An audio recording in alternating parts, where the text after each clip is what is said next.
Okay. Live streaming this webinar. I'm sharing my screen. Boom, boom.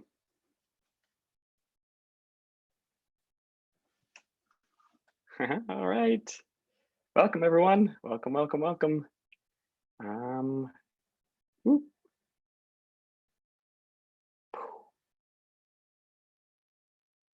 Welcome, everyone. Morning. Welcome. Come on in. So glad you are here. As you join us, please, as usual, drop into the chat who you are, where you're coming from. Happy Friday, everyone. So glad that you have arrived. It's May. It's wild. We had May the 4th. It was Star Wars this week. We had Cinco de Mayo. Lots of things going on. I hope you've had as good a week as I have. Today is going to be amazing. Such an incredible lineup of human beings, some new friends, some old friends who are contributing to the conversation today about commitment.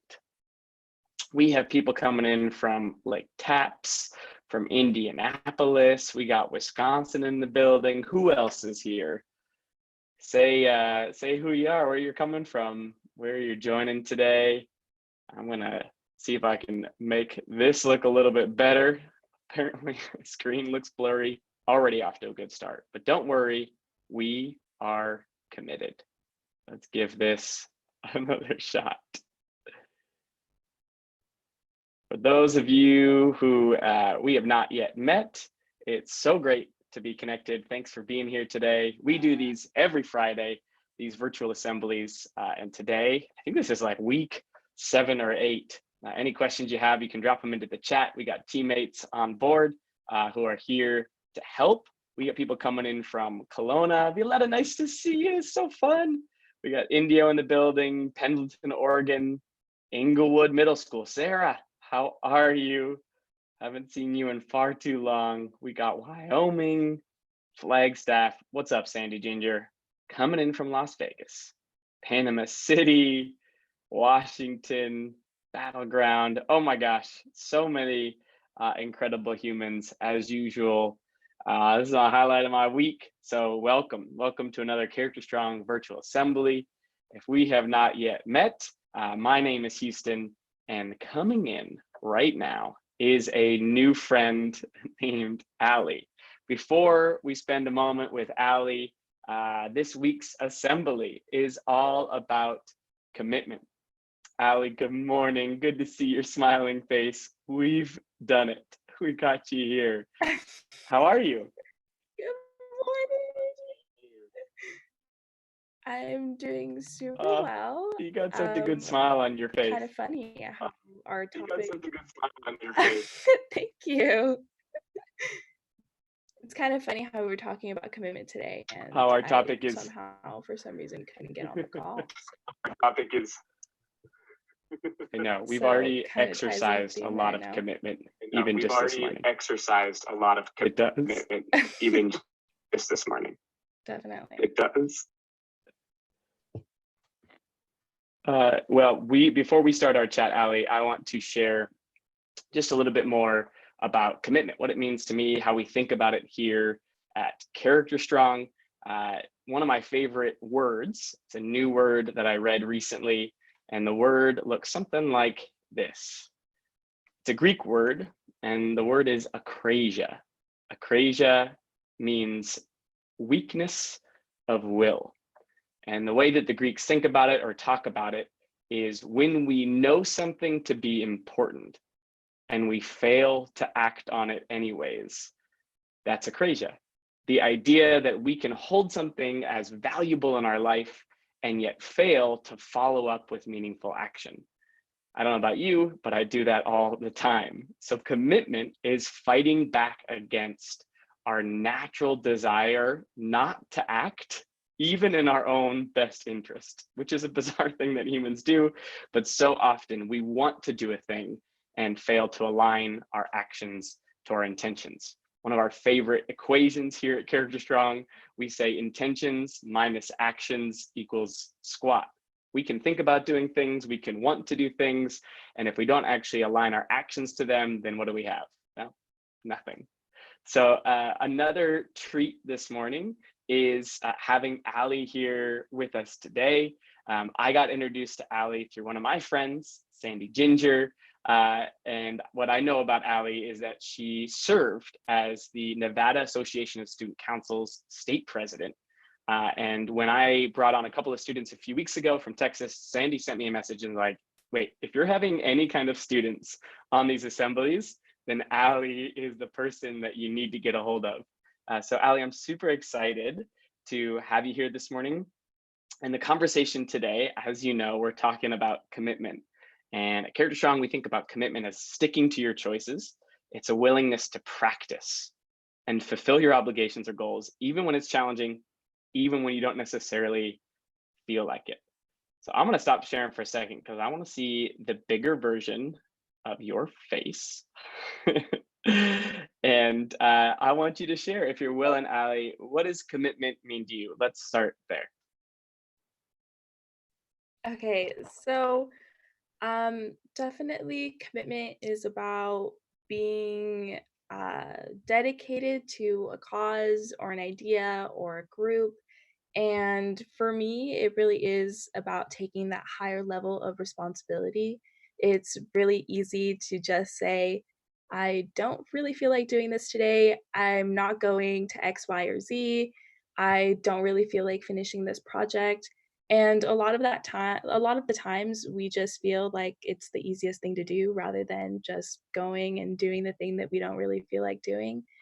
But being committed means you do the opposite. You, like you said, you fight against that and you're like, no, I said I was going to go. I said I was going to do this. So I'm going to go and follow through with my word. So a lot of the things that I talk about with my leadership kids is being committed versus being involved. So being committed means that something is your priority. It's your number one or it's in your top priority, not necessarily number one, but for most people, it would be your number one. And being involved means that it's not necessarily a priority. You're not really as invested in the outcome of the project or the organization or the group or the event. You're not really actively engaged in it. And for that reason, you can be a little bit inconsistent or unreliable versus when you're being committed, you're actively engaged and you seek opportunities to better that group, organization, idea, thought, whatever it might be that you're working on, you're actively trying to improve it. So for me, that's something that I like to instill with my kids is the difference between being committed and being involved. So yeah. So good. Truly one of my favorite like distinctions. I love distinctions because I think when we contrast, right, defining something is useful, but sometimes defining something as what it isn't is even more useful. One of my favorite quotes of all time, maybe you've heard it, is in a bacon and eggs breakfast, the pig was committed, the chicken was involved. And I think it's a great reminder, right, that you and I, we can only be truly deeply committed to a very small handful of things. And I think you were alluding to this a little bit, but it's like, if something isn't maybe not my number one priority, but like even in the top three, then I can involve myself in it, but I don't know if I can commit myself to more than just a few things. Because a true commitment requires that higher level of, I'm willing to sacrifice a lot of other things in my life to show up and live into it. So well said, Ali. Tell me about in your life where you've had to do that. Where have you stuck through it? Where have you leveled up to that higher level to say, I'm going to see this through?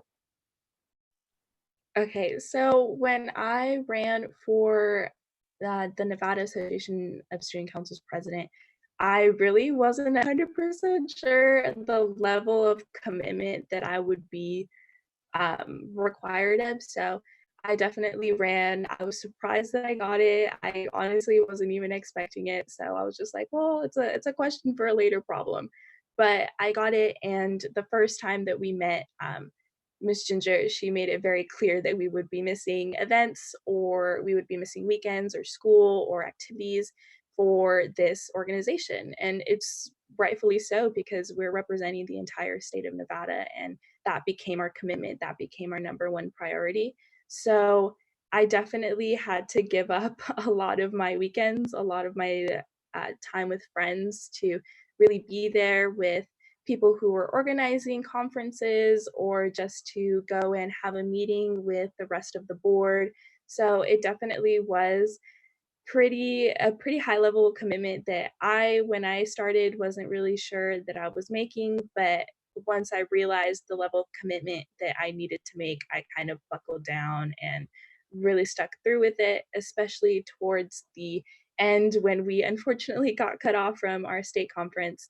I really made sure that I rallied the troops basically and made sure that everybody was still meeting and having a very productive end of the year. So definitely this year as president, I definitely feel like I have a higher level of commitment now than I did at the beginning.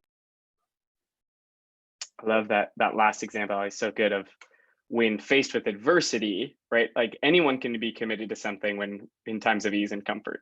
Like anyone can commit to something when they're like journaling. You go to a conference or event and someone's like, write down something you're committed to. And like that is always the easiest first possible step. But commitment really shines when you face adversity. And I think what you're sharing around your conference got canceled, this thing you've been planning, instead of being frustrated or giving up, as someone that has decided I'm committed to X, you're the person who says, no, we're not done on this. And in fact, I think that deeply committed people or leaders like yourself, they say in times of greatest adversity, that's actually where I have the most opportunity to show that something is worthwhile, right? Like when things are hurting the most, I have the most opportunity to help. When things are canceled, I get an opportunity to recreate something new. And that's, I think, like the really important thing of being committed, not just to an idea, but to a purpose. If you can align what you were talking about earlier, like that's something bigger than ourselves. Because if I'm committed to a result, then I'm going to have a lot of disappointment and unmet expectations. If I'm committed to, I want to put on the best state conference ever, that's different than I'm committed to making a meaningful experience this year for the students that I serve. And one will get you frustrated, the other one will get you far. So, Ali, it's so good to have you here this morning. Sandy was right. I love your heart. I love that you've committed to serving in the capacity that you have already. And I have no doubt that that commitment is going to change a lot of lives in this world for the better. So thank you for being here. Thank you so much for the opportunity. So welcome.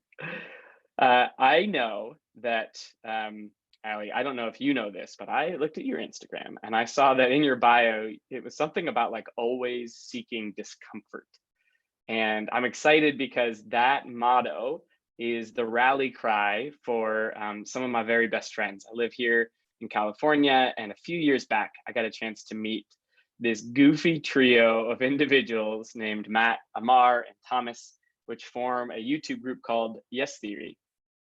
And if you knew them as I do, you would know that these guys are the goofiest, most humble, most loving, but truly like they like have had a wandering, meandering path. What has been true the whole time is that they've had this goal to help the world better seek discomfort, to step beyond their comfort zone and do meaningful things with their life. They believe that the best things in life are on the far side of our comfort zone, and that strangers are just friends that we haven't met yet. And they've spent the past many years building a YouTube channel of over 5 million subscribers. And along the way, they've done some incredible things for charitable organizations, for people in need. And they've even bungee jumped out of a helicopter with Will Smith over the Grand Canyon on his 50th birthday. Their commitment seems to know no bounds because of their willingness to push their comfort zones. I'm so excited to introduce you to three of my best buddies, Matt, Amar, and Thomas from Yes Theory. Hi, my name is Thomas, and I'm part of a YouTube channel called Yes Theory. And a few years ago. I graduated college actually about 5 years ago now, so it's been longer than I'd like to admit. And I was a little bit confused about what I wanted to do with my life. So as I was confused trying to figure out what I would do, I decided to picture myself at 30 years old. I was 21 at the time when I graduated. Looking back at my 20s, what would I have wanted them to look like? And there were three things that stood out to me. The first was travel. I've gone to do it in small ways with my family, but I've never truly had challenging and immersive travel experiences, and that was a dream and a priority for me in my 20s. Second one was something creative. I feel alive and awake when I am creative. I love coming up with ideas, I love creating, and I love the challenge of trying to piece a story together. And then third is giving back. I knew that what I wanted to do had to have an element that would benefit other people. And then I wrote down every single job opportunity that I could think of that would tick all of those three boxes. And they all did to varying degrees. So I wrote down becoming a journalist, I wrote down joining a nonprofit, I wrote down teaching English abroad, I wrote down all sorts of jobs and possibilities. And then in the end, I decided to ask myself, if risk didn't exist, if I could succeed at any of these jobs, no matter what, which one would I truly want to do the most? And to my surprise, YouTube ended up at the top, because YouTube could allow me to travel. By telling stories that are wholesome and positive, I could have a good impact on the world. And three, I would definitely be creatively challenged. I was 100% committed to giving a proper shot at making YouTube my career. And at the time, I'd only edited a handful of videos. I had very little hosting experience. I was very awkward in front of the camera. And it was a very daunting realization to have, because I just graduated university from a business and computer science degree. So becoming a YouTuber was not on the map. Committing to it was one of the scariest, but also best decisions that I ever did in my entire life.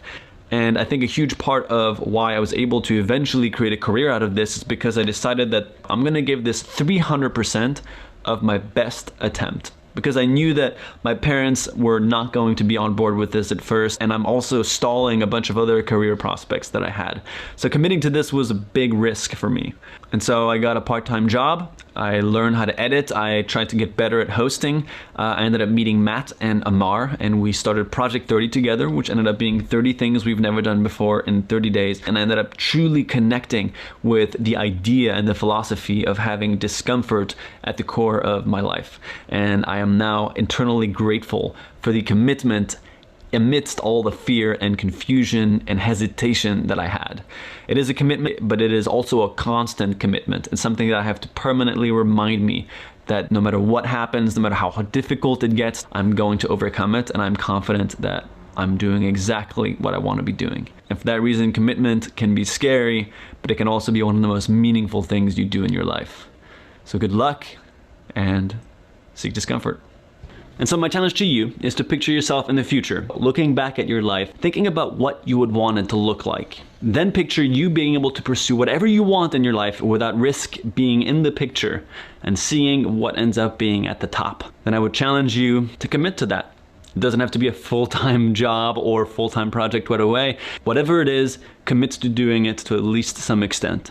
Because I promise. Or in university, and over one summer I had an idea for a tech startup that I wanted to build. And the plan was that it's just more of an experiment project that I work on as I'm in university, so I can develop my skill set. And actually, by the time I graduate, I feel like I've had not just the academic experience, but also the practical experience of seeing what it's like to start a business or build a company or hire people. So over the summer, I end up doing a road trip from Vancouver to Montreal, and end up arriving there. And within maybe the first couple of weeks, I realized that Montreal wasn't necessarily the right place for me to stay and build a company, and I needed to relocate to another city that had better resources. So I decided to go to New York. And during the week I had decided to move to New York, I ended up meeting Matt and Thomas, and it was this instant connection that we experienced, and we just decided to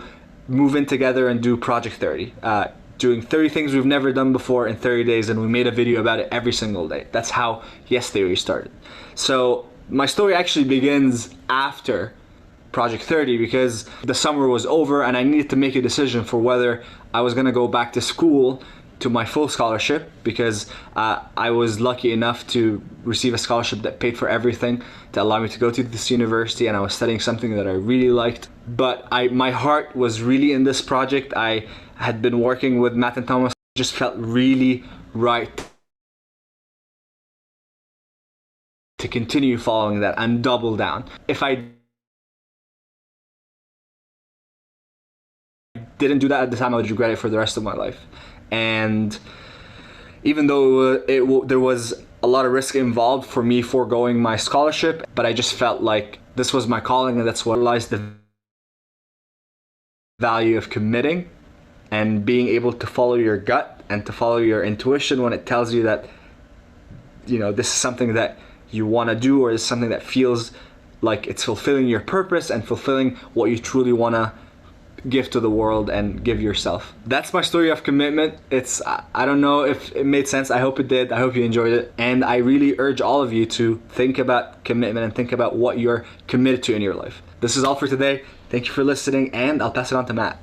Hello everybody, my name is Matt. I am part of a YouTube channel called Yes Theory, where our motto is seek discomfort. That's exactly what I want to talk to you guys about today, especially the discomfort of commitment. There's something that happened to me a year ago exactly that completely changed my life. It starts back when I was 20 years old. I was hanging out with a friend of mine, and he told me that he'd recently completed an Ironman, and it's considered to be one of the toughest endurance races in the world. Now, at the time, I wasn't at all interested in running or biking or swimming, but the way that my friend described this race changed everything. He explained that the race itself is not what matters. What matters is who you become from the race. It's more than a race. In fact, it's a representation of life and what you can overcome if you put your mind to it. So I put doing an Ironman on my big goal list. But then other things got in the way, and there wasn't really time to commit to something so daunting. And then a year and a half ago, I looked at that list that I'd written when I was 20 years old, and I told myself, well, if I don't do it now, when I'm 27 years old, healthy, actually, I'll probably never do it. But going after something like that, immediately, the second you tell yourself you're gonna do it, all of these excuses come in. So the discomfort is actually in the commitment and deciding that no matter what comes up, I'm gonna do this. And so in September of 2018, I signed up for my first half Ironman, and I completed it. I was terrified, I didn't know what I was doing, but I did it. And then a few months later, I signed up for the full Ironman. And then I found a mentor, and he helped me through the step-by-step training process, and it was just the most grueling experience of my life. But I stayed committed. And then came race day. And what my trainer friend actually told me before the race resonated with me throughout it, which was what goes wrong in the race is actually the race itself. And so I completed my swim, and I hop on my bike. As I'm getting on my bike, I'm going down this little hill that you're supposed to go down, and I see this guy waving, and he yells, "It's a bump!" And my bike just soars over this bump, and half of my nutrition for the whole race just falls onto the ground. And immediately my first thought was, well, it's over. There's no point in continuing. But then that same voice came back that when things get hard, that's when you stick to it and you go even harder. That's discomfort. Discomfort is not a nice thing. Discomfort is failure. Discomfort is losing. Discomfort is scars and bruises. None of that feels nice. So before you go after your dreams, you have to really tell yourself, I'm about to struggle. And I have to remember that when I'm deep in the struggle, I'll have to keep going. And I kept going. I finished my bike ride in 6.5 hours, hopped on the run, and completed the Ironman. And I'll never forget crossing that finish line, realizing that I was convinced that I wouldn't be able to reach my goal the second that bottle hit the ground. But just because I committed to the discomfort from the first day that I signed up, I knew I could do it. So commit to the discomfort, commit to the struggle. Pushing through will make all the difference. So in all these crazy times, we're obstacles and struggles that we never expected, all of us. And there is that this is part of the process, but you have to stay committed. I hope that helped. I love and support. Thank you again to Houston for inviting me to speak, and thank you for listening. My crew at Yes Theory inspires me just about every day with the way that they think about the world, with their orientation in the world is one of commitment. Their life and their work is dedicated to seeking discomfort. And as Matt eloquently says, that's exactly what you are committing to. You are not committing necessarily to the end product. In some ways, you're not even committing to the idea of it or the purpose. Commitment is in some ways committing to the discomfort. It's committing to the struggle. It's saying, I am willing to wade through these tough moments because I believe in something even more worthwhile on the other side. It's recognizing short-term pain is inconsequential in comparison to long-term meaning. The next speaker is someone who understands exactly that. He's known as Mr. You Are Awesome. His name is Kimmy Joseph. And Kimmy is born in Haiti. He's one of 10, I think, children in his family, which already demonstrates a lot of commitment just navigating life. And he has spent a good portion of his life overcoming adversity in order to give kindness to others. He was reflecting with me the other day that he is a guy who is known for free hugs, as he's given them all over the country. And he realized recently that he was unable to give some of those hugs and how challenging that was. In fact, he was shying away from people because of what the circumstance in the world is right now. And he started to question, this feels incredibly isolating. Maybe you feel the same way too. And he said, when was the last time I felt so isolated? And the irony is that it was amidst a lot of other people. Here's Kimmy talking about his cross-country tour on a scooter and a lonely ride. 2,000-mile kindness tour across the US on a scooter. Not a razor kicking scooter, talking about a moped essentially. And I don't have time to tell you so much I want to say about the tour, and I'll tell you more next time we're together. But for now, I'll emphasize that even though I had a chance to connect with people across 22 states and do some incredible acts of kindness, it was the most beautiful time of my life and the loneliest experience I've ever had. I spent so many hours on a road just like this. Looking left, looking right. On top of that, I was completing a master's degree online. I went from loving life on campus to switching to online learning, which was very difficult to be behind the screen and trying to motivate myself. I know you understand that feeling. And my hardest days were made worse when I would keep closing myself off from other people.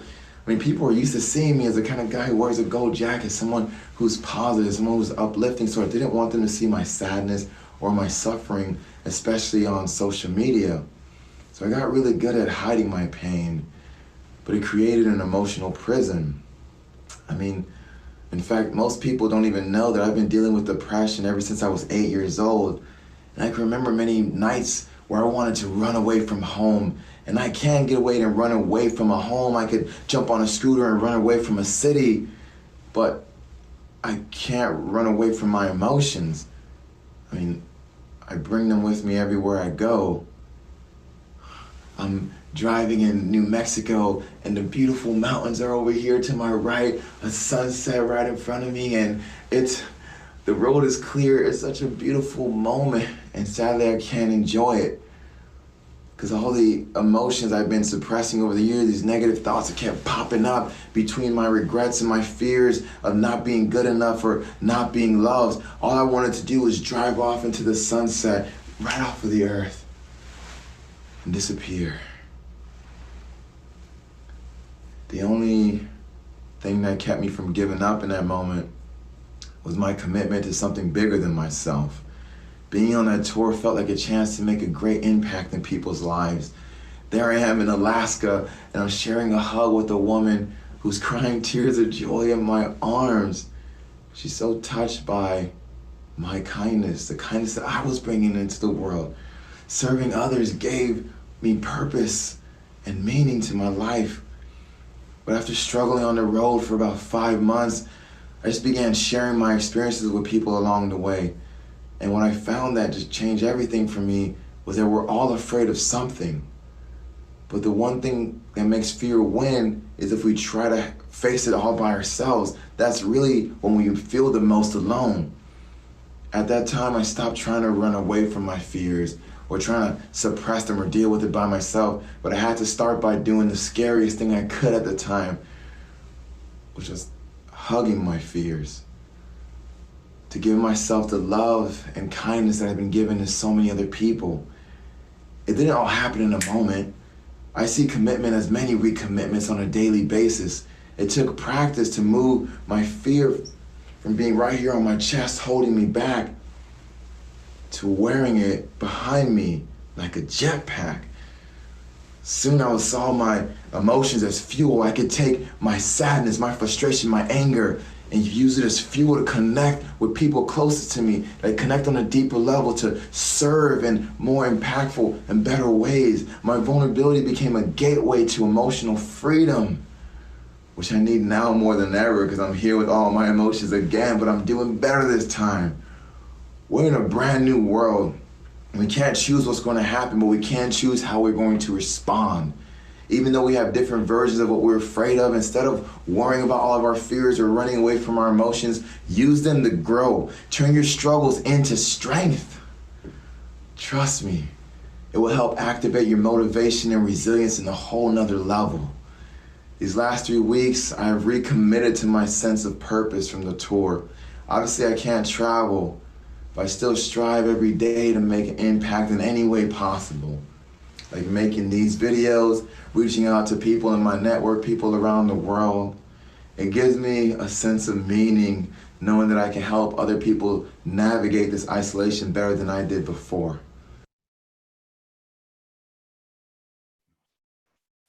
Kimmy reminds us that commitment is not just a mental exercise, and not all commitments are about becoming a thing, a state officer or a YouTuber or finishing an Ironman.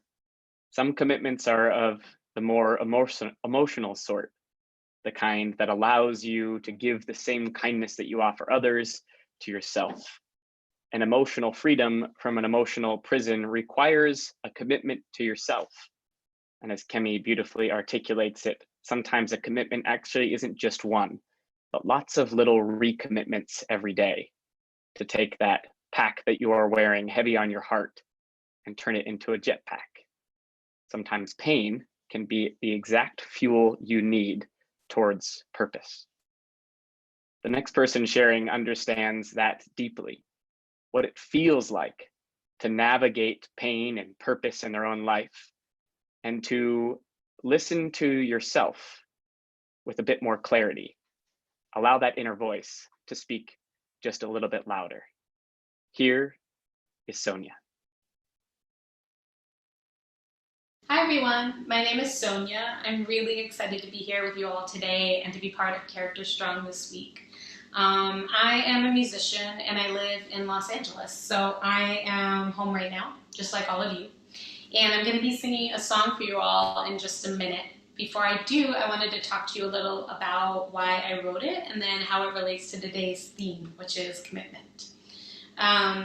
So I wrote Louder on a day when I was feeling very indecisive and unsure of what I wanted. I was having trouble hearing myself.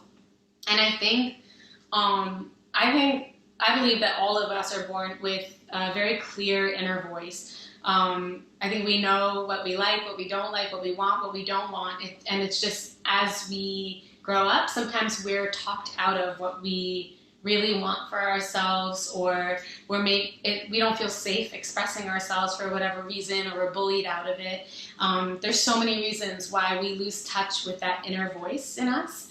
And so I wanted to write a song that encouraged other people and also just helped myself to get back in touch with that voice and hear what it is that I want and what it is that I want to say. And so one thing that I think a lot of people will tell you when you're trying to figure out what it is that you want, when you're having trouble making a decision, is they'll say, well, trust your gut, trust your intuition. And I found that to be very unhelpful personally, just because I would be like, well, I don't know what is my gut. I can't, not all of us are in touch with that. And so one thing I've learned recently as a way to learn how to get in touch with what is our gut and what is our intuition, because I think that's so important, is learning what is a yes and what is a no. Learning what a yes feels like in our body and what a no feels like in our body. So one thing I realized is, for example, no for me, if I'm trying to decide between something, no for me doesn't actually sound like a very loud no in my body. What it feels like more is indecision. I'll, instead of being able to say no very quickly, I'll just start ping-ponging in my head and I'll feel very unsure. And so over time, I've come to learn that, okay, that's my no. That's when I know I don't want to do something, is when I become very indecisive suddenly. My yes feels like my body gets very buzzy and I feel uncomplicated. And so it's been really helpful for me to learn this and to have a better gauge of what a yes and no feels like for me. And the reason I'm talking about all of this, why I'm talking about inner voice and learning your yes and learning your no, is that I think at the root of commitment, to be able to follow through on any commitment, it means that you need to know your why for it. You need to be really clear on your reason for doing something. So, for example, I've been in music for several years now, and doing this career, it's amazing and I love it. And then at the same time, it's filled with ups and downs, and then also a lot of weeks of rejection and self-doubt. And so, but I'm committed to it. And the reason I'm committed to it is that I'm clear on my why. And the reason I've been able to stick with it for 8 years is that I'm very clear on my reason for doing it. So, and my reason for doing it is to heal and be healed. And so when I say to heal, it's, I want to make others feel less alone. I want to make other people just feel better. And then be healed, it's for my own self-expression and to release things and get things off of my chest. And so that's always, when I'm having a bad week or just got rejected a lot one week, I come back to my reason for doing it, and that helps me stay the course. And so, yeah, when you're faltering in one of your commitments or wondering why you can't stick to something, really try and get very quiet and tune into your heart. And when I say tune into your heart, like really come to that, put your hand on your chest over your heart space and really try and listen and figure out your reason for doing that thing and figure out what is your why. And I think that's one thing that's really helped me to follow through on my commitments. Okay, I hope you like the song.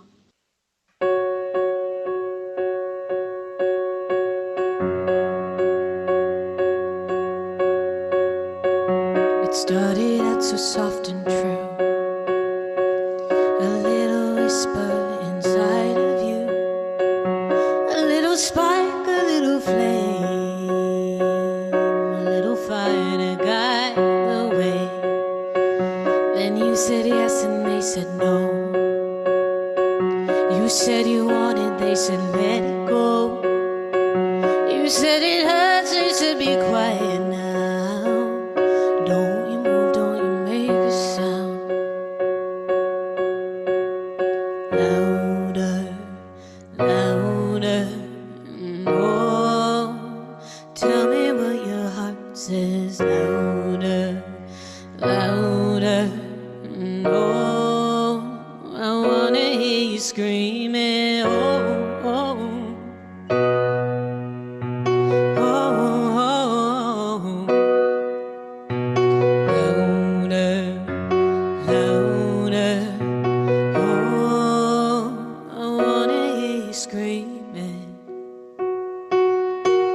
They told you who you are is wrong.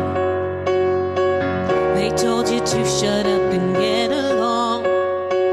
They said they said and listened good. Oh, they did everything they could to take the fire out of your eyes, to keep you quiet so they could sleep at night. But I still see a light in you. It's time to speak up, tell the truth.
Sonia, thank you for that gift and the reminder to tune in and figure out what means yes and what means no in our body, because the world can be incredibly loud. But what if you lived with a heart that was louder? That's what our final speaker for today lives like. His name is Nick Santo Nastaso, and he is one of 4 people alive with a rare condition. He was born with no legs and only one arm, and yet has gone on to be a bodybuilder, a fitness model, and an incredible inspirational speaker, as well as a good TikToker. Here is Nick talking about what it means to be victorious. You see, being born with no legs and one arm was challenging at first. You know, I think we can all agree that middle school and high school are probably some of the most judgmental times of our lives, right? You know, we care about what other people think of us. Do we have the right clothes? Do we have the cool clothes? Do we have the right shoes? Luckily, I didn't have to worry about that. But we care about what the other kids think of us. And so I got into school and I finally realized I was different. I finally realized that the kids were taller than me. I finally realized that I was getting pushed in a wheelchair and I had an aide in school with me. And people thought I was slower because I had someone sitting with me in class. You know, I saw all these things. There was a moment when I was in 3rd grade and we were playing kickball, and you're probably asking, Nick, how do you play kickball? Well, me being solution-oriented Nick and always focusing on the solution, I analyzed and saw what kid had the best leg, what kid had the best kick. And I said, can you kick for me? And I'll run around the bases because I can run around, I can hop around. And so as a 3rd grader, every game's like the World Series. And so I get up at bat and that kid kicks that red ball. And I go running or go hopping to 1st, to 2nd, to 3rd, and I slide into home right before they can get me out. And I remember I was sitting or standing in between the pitcher and the catcher. And I remember the catcher going to the pitcher, how are you going to let a cripple score on you? I'm in 3rd grade. I'm in third grade. I don't even know what that word means, but I know that it's negative. I know it has this negative connotation to it. And that was the first taste of the why me. Why do I have to be born like this? Why do I have to go through these challenges? Why do the kids have to make fun of me? I beat you fair and square. I don't even have legs. Why me? I mean, raise your hand if at least one time in your life, in your inner dialogue, you've asked yourself, why is this happening to me? We've all had those moments. And so by the time that I got into middle school and high school, I was looking for a way out. And as in a way out, I was looking for a way to love my body a little bit more. I was looking for a way to deepen the relationship I had within myself. Because the most important relationship we have is the one within ourselves. We need to find creative and unique ways to fall in love with ourselves each and every day. Because I was also a kid that was wondering, where does confidence come from? What is this confidence thing? I wasn't born with legs. I guess I don't have confidence. What is confidence? But what I've realized, my friends, is confidence is a skill. Confidence is a skill, and a synonym for confidence is self-integrity. And so what I mean by that is humans, you, me, we're all guilty of committing to things and not following through, right? But there's an underlying issue. And the underlying issue is every time that we commit to something and we don't follow through, we diminish the way we view ourselves. We diminish our work ethic. We diminish our word. As humans, one of our most powerful things is our word. We diminish the way we view ourselves. And so how we build confidence is we commit to things. It could be a big thing. It could be a small thing. But we commit to something. And when we follow through, I'll try my best, we not only physically applaud ourselves, but we mentally applaud ourselves. We praise ourselves. We give ourselves the high five, the A-OK. Because that's how you build confidence, is you commit to things and you follow through. And so as a middle schooler, I got into high school and I asked myself, Nick, you go to school with a fake smile every day. You hate the fact that you're born with no legs and one arm. What are you going to do to get yourself out of this hole? Because let me tell you, my friends, the only person that's going to make a drastic change in your life, whether that's physically, mentally, emotionally, spiritually, the only person that can make a drastic change in your life is who? Yes, you. You have to do it for you. And so I was looking for a way out. And so I'm from New Jersey. Wrestling's a big deal. So my older brother was a wrestler. All my best friends are wrestlers. And I wanted to become a wrestler. But there was a little issue. This guy, we call it the potato, used to look like a chicken wing. And the reason why it looked like a chicken wing is because this limb was 5 inches longer than it is now. And my bone was growing faster than my skin. And so it was like your finger, but it was super sensitive. And the bottom line is, if I would have hit my arm hard enough, my bone would have came through my skin. And so I was focusing on the solution rather than the problem. I was figuring out what ways can I become a wrestler. And so I came home one day and I sat both my parents down. And I said, Mom and Dad, I want to be a wrestler. And my mom said, oh no, Nick, God forbid you hit your arm, your bone comes through your skin. What are you going to do then? And there was some awkward silence. And in under 10 seconds, I came up with a solution. I looked at my parents and I said, can we cut my arm off? And they said, what? I said, yeah, can we cut my arm off? And the first thing my parents said were, Nick, the right word is amputate. You're so aggressive with your words. And I said, okay, can we amputate my arm? Can we do something about it? And they said, Nick, is this something that you really want to do? And I said, yes, absolutely. And so my junior year of high school, my parents went ahead and scheduled the appointment for me to amputate my arm. And I remember, I think it's funny because right before I went to the surgery, I looked at the doctor. I said, Doc, if I can't beat someone over the head with this when I come out, we're going to have a problem. And I also didn't tell any of my teachers or any of the kids in school. And so after my surgery, it was successful. And I came to school and I'm like, hey guys. They're like, Nick, what'd you do? I'm like, I cut my arm off. They're like, why? And I remember I was so excited to tell them, I said, I'm going to become a wrestler. And people supported, but people laughed. They said, Nick, let's be real. How are you going to become an athlete, let alone a wrestler? You have no legs and one arm. Raise your hand if you got some haters. You see, we all have haters. We all have naysayers. The outside noise in our life, the people that tell us that our goals are too big, that we're not smart enough, pretty enough, we don't have enough limbs, whatever it may be, but we all have a choice. We can let the outside noise affect us or drive us. Which one? Quick, which one do you want? Drive. And not only that, the question that I really want you to self-reflect on is, what are you willing to commit to to further the relationship with yourself? What are you willing to sacrifice for your dreams? What are you willing to sacrifice to be successful, to be that student, to be that athlete? What are you willing to sacrifice? Because I was willing to sacrifice a piece of my arm. I didn't even know if I was going to make the wrestling team. But I promise you, my friends, when we sacrifice, when we commit to things, and we follow through, you gain a piece of armor, you gain a piece of confidence, and you deeper the relationship you have within yourself. And that's the most important thing. Confidence is having a relationship with yourself that's so good that you don't care what anyone else thinks of you. And that is the beauty by working on ourselves.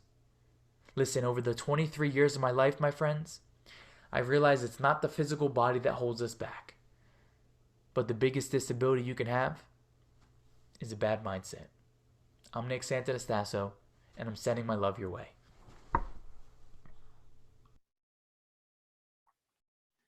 The Greeks used the term akrasia, a weakness of will, knowing that something is right and yet failing to act on it. But what if we were to fight for something bigger? What if we said we were committed and not just involved? What if we decided we were going to do something and recognized that it was going to be uncomfortable? Perhaps the biggest commitment we could make is not to the thing itself, but committing to the struggle along the way, because the biggest obstacle might be the race itself. What if we realized that a commitment wasn't just a one-time action, but a lot of little recommitments along the way? What if we spoke to our hearts? What if we spoke to the world louder and listened to ourselves in a way that gave others and ourselves love? What if we recognize that the most important relationship we have in this world is the one with ourself? That confidence is synonymous with self-integrity. What are you willing to sacrifice for, to commit to make your life great? And along the way, can you make sure that you make it great for others too? Commitment is sticking to our choices. It is exercising that will so often, in small ways and big, that it's not so weak anymore, so that we can align our intentions to our actions and eventually become character strong. Thank you to all the speakers and artists today for sharing their stories, for talking to us about commitment in a lot of different beautiful perspectives. Some people are asking, where can I find these videos? Can I follow up? And the answer is absolutely yes. In fact, here's the page right here. It is open to anyone. You can come back and revisit all of the videos individually. We've even created guided notes and worksheets and activities to follow along to the message, and you can watch the full assembly just right here.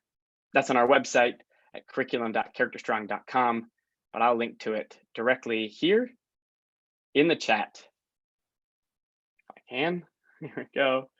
That's just, you can find all of that at digitalassemblies.com.